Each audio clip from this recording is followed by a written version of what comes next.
Star Wars is a multi-billion-dollar franchise, and yes, that's billion with a B. We've seen everything from the double suns of Tatooine to the forest moon of Endor, but now the Binger is going to show you what the cast's bank accounts look like. Have you ever wondered which of these characters has the most disposable income? Let's take a look at the net worths of these stars.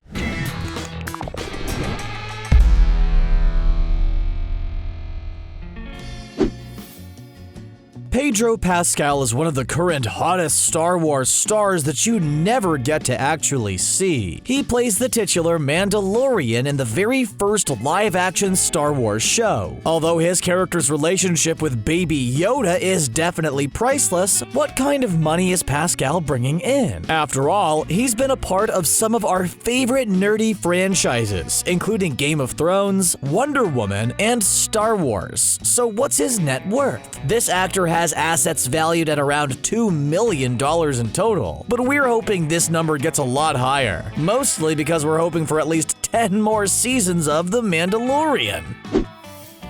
Kenny Baker is another actor who spent his Star Wars career trapped inside a metal suit. He operated the controls for R2-D2 starting with A New Hope, and acted as a consultant for the character in The Force Awakens. Baker also played the role of Paplu the Ewok in Return of the Jedi, and famously feuded with Anthony Daniels, who played C-3PO. Not that you'd ever know it based on the on-screen chemistry between these two droid BFFs. Before Baker passed away in 2016, he had a net worth of approximately $2 million.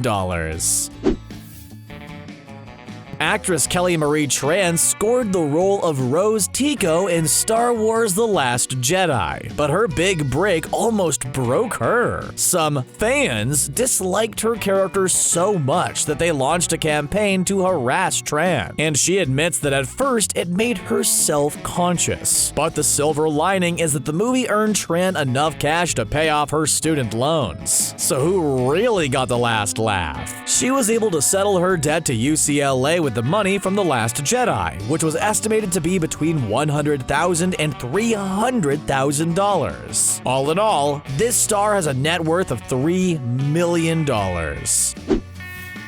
We all know Harrison Ford is the Han Solo, but Alden Ehrenreich did a great job portraying our favorite dashing rogue in Solo: A Star Wars Story. Over 3,000 actors tried out for the part, but none could match Ehrenreich, even though he was actually the first to audition. Not only is he a great actor, but he has a net worth of $3.5 million.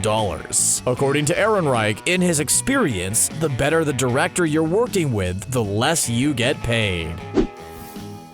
Before she was cast as Rey in the Star Wars franchise, Daisy Ridley was making minimum wage in a London pub. It's estimated that she earned between $100,000 and $300,000 for her role in The Force Awakens, and most likely got a raise for The Last Jedi and The Rise of Skywalker. Star Wars was definitely her big break, but she's since been in other movies including Ophelia and Murder on the Orient Express. These projects have helped contribute to her estimated $6 million net worth.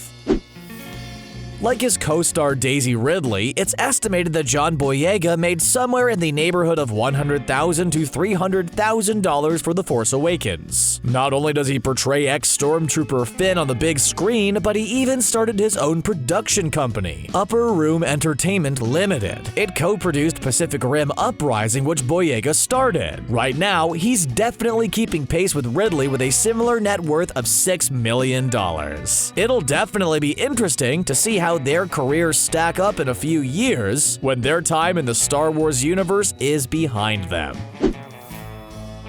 Felicity Jones has been acting since age 11 and has an acting resume that's both lengthy and eclectic. She's been in an episode of Doctor Who, hosted Saturday Night Live, and she starred in Rogue One as Jyn Erso. According to Jones, she believed that she deserved a big paycheck for the movie and wasn't afraid to negotiate. While her male co-stars reportedly made somewhere in the six-figure range, Hollywood Reporter claims Jones earned a seven-figure salary. Her shrewd negotiation skills undoubtedly helped contribute to her net worth of $6 million.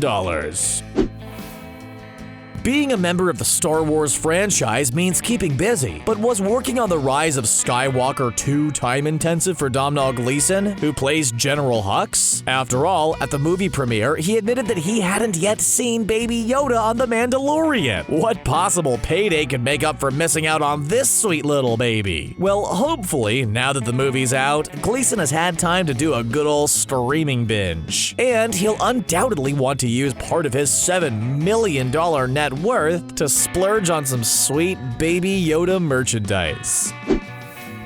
Adam Driver already had an impressively long list of gigs before he was cast as Kylo Ren in The Force Awakens. He was in movies like Lincoln, Inside Llewyn Davis, and Silence, and his past experience reportedly helped him negotiate a bigger payday than many of his co-stars. Allegedly, he earned a paycheck that was in the upper six figures range for his work on The Force Awakens, and presumably enjoyed raises for The Last Jedi and The Rise of Skywalker. Driver has a net worth of about $8 million.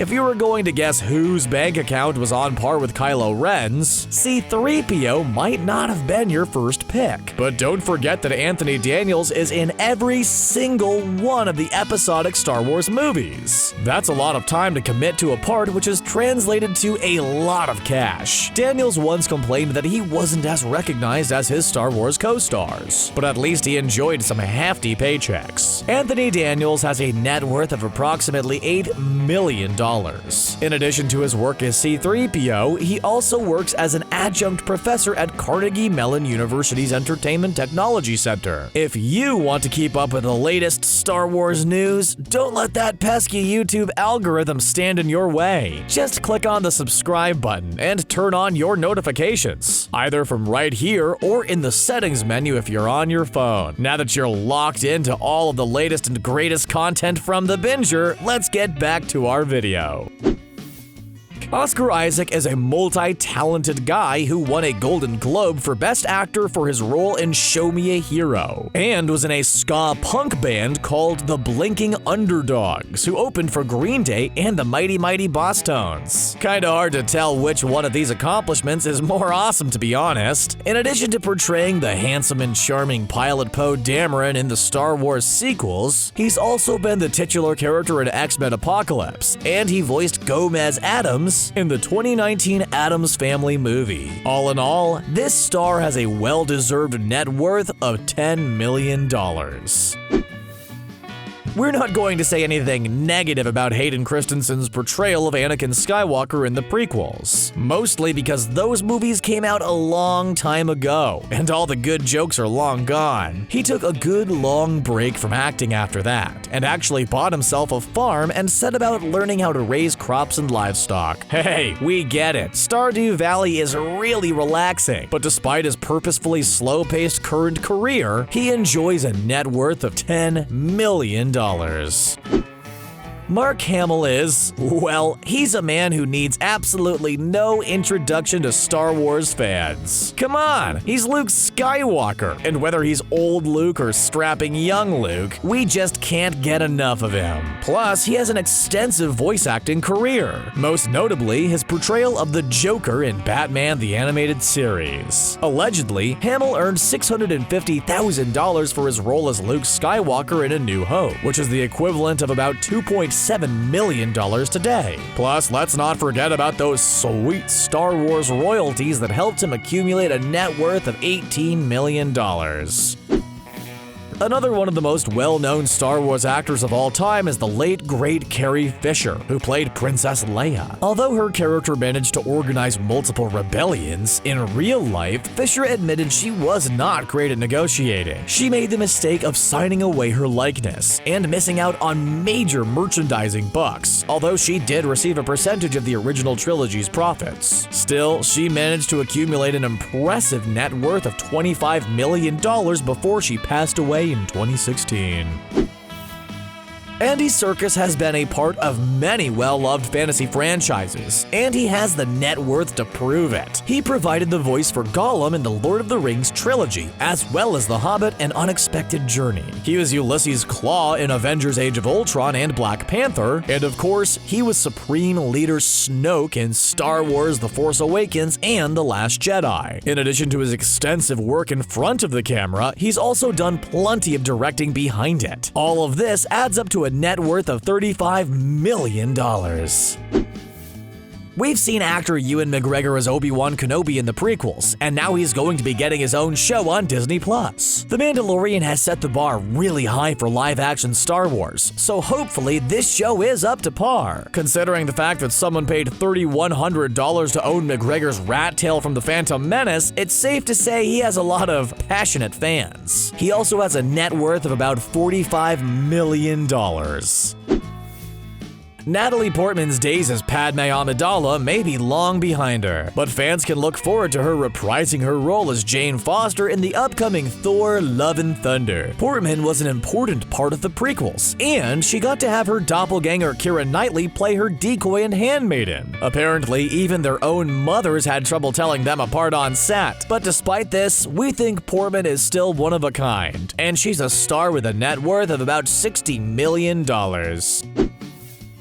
You might not recognize Frank Oz's face, but there's absolutely no mistaking his iconic voice. He's provided the voices for famous Muppets including Fozzie Bear, Miss Piggy, and Sam Eagle. And of course, he's the voice of Master Yoda, who is not to be confused with Baby Yoda, whose speaking voice we haven't had the pleasure of hearing yet. He's also worked as a director on projects like Little Shop of Horrors, Dirty Rotten Scoundrels, and Bowfinger. Oz is best known for his behind-the-camera work, but that doesn't mean he isn't making bank. He has an estimated net worth of $80 million. Ewan McGregor might have made a hefty paycheck for portraying Obi-Wan Kenobi, but that is nothing compared to what the original Kenobi, Alec Guinness, was worth. He didn't have the highest salary among those working on the original trilogy, but he had something even more valuable, 2.25% of the profits. Even though he appeared in many other movies such as The Bridge on the River Kwai, for which he won an Academy Award, Star Wars was his single most profitable venture by far. Thanks to those royalty checks, he's sitting pretty on a net worth of $100 million. Not only did Harrison Ford get the girl in the original Star Wars trilogy, but he also ended up with the biggest net worth. Back then, he was only earning $1,000 per week for A New Hope, but made $100,000 for The Empire Strikes Back and $500,000 for Return of the Jedi. Thanks to those paychecks, a handful of royalties, and many other iconic roles, he's amassed a fortune of approximately $230 million. What do you think about the number of zeros in these celebs' paychecks? Do you think any of them are over or underpaid? Let us know what you think in the comments section below. And then click on that subscribe button for the latest videos from us here at The Binger. Bye for now.